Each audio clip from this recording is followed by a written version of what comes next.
Talk about the IOC numbers, and I think Sonal is now joining in to fill us in with the numbers. Sonal?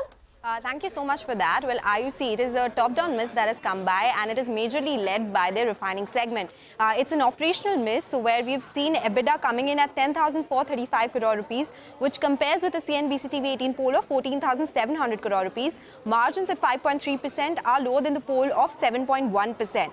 In terms of net profits, it's declined 40% on a quarter-on-quarter basis to come at 4,838 crore rupees. As I said, it's a refining-led miss. The calculated reported GRMs, they have come in at $8.4 per barrel, which compares with Motilal Oswal's estimates of around $15 per barrel.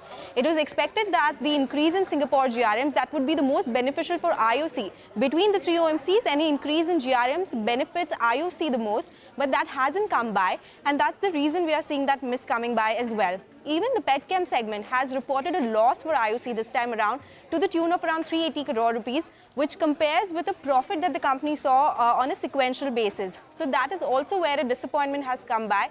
Yes, the spreads were lower, but no one was expecting a loss in the petchem business as well. So the outlook going forward on petchem spreads will be very important.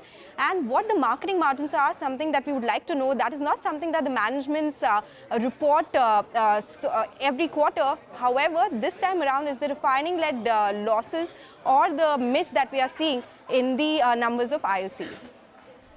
Okay, all right, got that. Sonal, thanks very much. And this is a far cry. Remember, when the whole bull and bear, and Sonal would present lots of those arguments during the quarter between whether refiners can keep going higher and higher or not. And the bulls would say that, yes, it's blue sky territories and, margins will remain intact. Well, that's what some of those projections obviously not really playing out, at least in IOC's case.